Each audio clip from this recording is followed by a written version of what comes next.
Now, this video is going to take us through early World War II. World War II is going to be completely different from World War I, where we talked about how it's stuck. They were kind of stuck in the trenches, and not a lot happened in the war. Neither side could really gain that advantage. All right, so World War II is going to be a drastically different war, and we'll talk about why.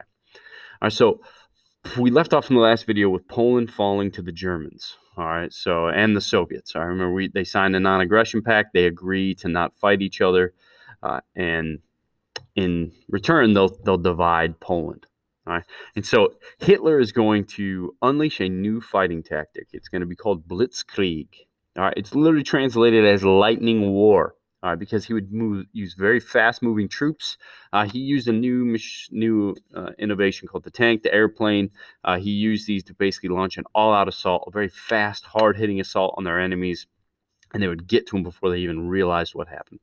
All right, and so no more were the days of just sitting in a trench trying to outlast your enemies. Hitler is going to change how the war is being fought. All right, and so, like I said, the massive improvements to the tank and the airplane, these were both introduced in World War I. They're going to help Hitler claim many early victories because other countries are not going to take the same improvements that the Germans are, and part of that's because we talked about with the Great Depression, a lot of countries are cutting their military at the time. Well, Hitler's been building it up now for a long time. All right. And so, like, France had this Maginot Line, is what it's called. It's a series of bunkers and fortifications, like, established on the German border if they ever fight. Well, if they ever fight, they're probably not going to be, the Germans will just go around it, which they do. Poland, their main mobile force was cavalry, all right, a horseback soldier. All right, so it's really outdated stuff. So the Germans are going to use their tanks, airplanes, their fast-moving troops, and they're going to take over areas very quickly. All right. So the Germans invade Poland with the help of the Soviets. France and Britain declare war. They can watch no more. War is declared. It's about to go down. Nothing happens. All right. It's called the phony war. All right. After war is declared on September 3rd, nobody really does anything. All right, everybody just kind of sits around. Nobody really does anything. And so everybody kind of thought, like, is that it? Like, are we done? Are we good here? Are we able to leave? So nothing happens for about a 6 to 8 month period in Europe. But then April hits. After the winter is over, the waiting to build, Hitler's been waiting, building up troops. He's going to unleash his blitzkrieg tactics on Europe. He's going to take over Denmark and Norway quickly, within weeks. All these have very little casualties. Hitler invades and conquers in May. He invades and conquers the Netherlands, Belgium, Luxembourg. All right, once again, if you remember World War I, it took months to gain even just a little bit of territory. Hitler's already taken 5 countries in 2 months. All right, and then he's going to take France. All right, next he's going to launch an attack on France, the country that punished Germany so severely after World War I, and they're going to fall in weeks. In World War I, it took 4 years, and they couldn't put a dent in it. All right, he's going to get France to fall in no time at all. And so these troops that are fighting, they get stuck. The German forces are sweeping through France. These fast-moving troops are going to wipe out France. This is Britain's strongest ally. The British have a bunch of troops there trying to help the French out, but they all get pushed back to the beaches at Dunkirk. Now, if for whatever reason, there's a lot of people say he wanted to get him to surrender at the palace at Versailles where the treaty was signed. Some people say, well, he knew the territory and knew it was muddy and that it was bad. His tanks would have got stuck there. But Hitler halts the assault.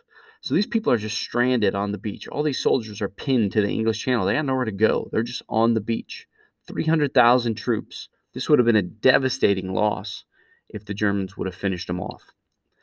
All right, the English destroyers had no way to reach the soldiers. Obviously, those are big boats. They couldn't get to them, so they called on ordinary citizens to assist in the rescue. About 850 vessels, tugboats, yachts, fishing boats, etc. They answered the call. They risked their lives and their boats to rescue these stranded soldiers. So through using these civilian pleasure craft, all these different, just civilian vessels, they're able to save over 300,000 soldiers and evacuate them to keep Britain in the war. Because that many men, that loss of life would have been catastrophic so early in the war. I've been talking for like 4 minutes, and Hitler's already taken like 6 countries. So losing that many would have been a disaster. Britain stands alone. That escalated quickly. Sure did.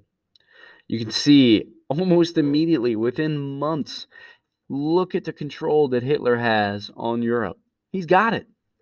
He's got it. And some of this he did beforehand, obviously, like he annexed Austria, took over Czechoslovakia, obviously the invasion of Poland. Then he's going to go Norway, Denmark, uh, Netherlands, Luxembourg, France. All right, he's going to divide France. Italy's taking over some stuff. All right, and so they have got a ton of territory. Now, Britain is the only nation that is standing in its path. Now, Britain's got one major defense that these other countries didn't hit. It's an island. Hitler can't just simply send over troops and tanks like he did. They'd be sitting ducks. All right, so if he just put them all on a bunch of boats and sent them across, one, there's a bunch of British destroyers there. Two, the Royal Air Force could attack them from above. They would just be sitting there defenseless. So Hitler can't simply just send over troops. He can't cross the channel. So what he's going to do is he wants to have air superiority. He has to take out this Royal Air Force. All right, that's the British Air Force, to have superiority so he can launch a land invasion.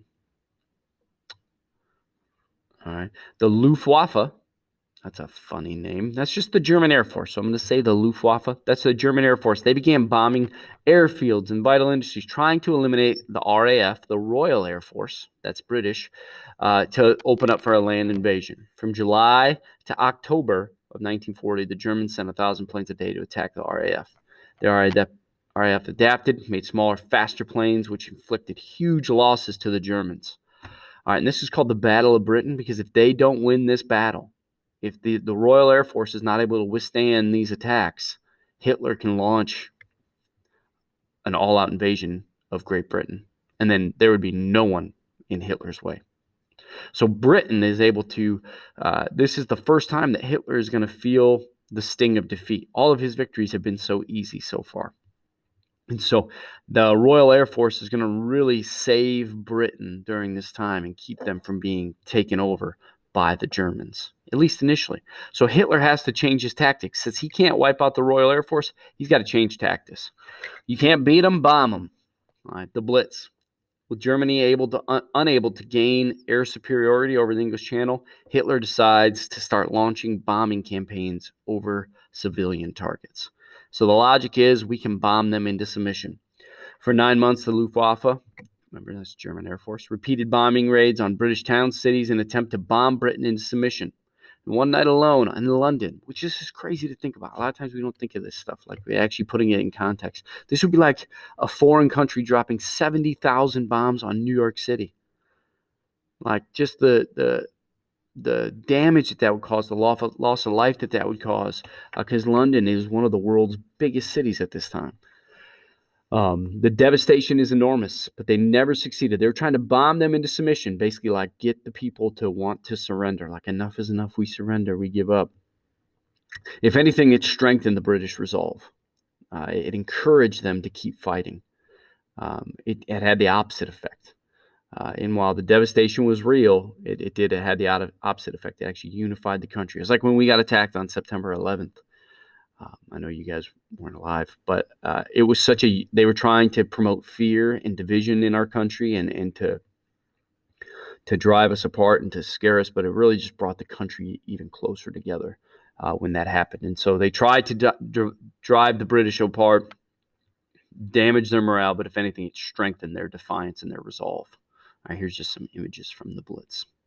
People spent the night, obviously, in subways. And don't worry, there's no trains coming, because that's obviously to be protected from the bombing raids that took place, because it devastated the city. All right, and that's not going to work, because the British are going to hold strong. All right, and part of it's with Winston Churchill, his leadership. And that doesn't work, so they're going to try to starve them out. The Battle of the Atlantic. All right, Britain being an island nation, we already said it's got a great defense. All right, you can't just launch an attack on it, but it also has a great disadvantage because you also can't get supplies very easily to it. All right, it's got to be through imports from the sea. So Germany, just kind of like they did in World War I, we talked about this a little in World War I, they're going to have their U-boats, their Unterseeboots, their German submarines, to set up a blockade of Great Britain. This will be the longest campaign of the war. It's basically going to go from beginning to end. And this was such a crucial battle. All right? So this isn't really early World War II, but with the Lend-Lease Act passed by Congress, the U.S. could lease their military equipment to Britain. But the problem is that German U-boats would sink it. They'd sink they sank a bunch of merchant ships, and so the U.S. had to send naval ships to accompany these shipments in kind of a pincher fashion to make sure these U-boats wouldn't attack in order to get supplies and help to Britain. Churchill said that the Battle of the Atlantic was a dominating factor all throughout the war. This was such a crucial battle to be able to get supplies and help and aid to the British. All right, and if they would have fallen, there's no doubt that it would have been very difficult for the Allies to win this war. Right, the Battle of the Atlantic was a crucial battle. Unable to fight off it would have been really difficult. Here's the casualties and losses. All right. This is the Allied side, obviously. You got over 3,500 merchant ships. You got about 70. I've seen anywhere numbers from 70 to 80,000, 85,000 that were killed as a result of this. All right, whereas only 30,000 U-boat sailors were killed. 783 submarines were lost. But this was a crucial battle. All right, and so without this, all these ways the British were able to resist a takeover. So despite the fact that Hitler has completely taken over everything, Britain is going to stand alone. All right, and they are going to be the ones that are standing firm against Britain. And for now, they're the only ones. But that will change soon.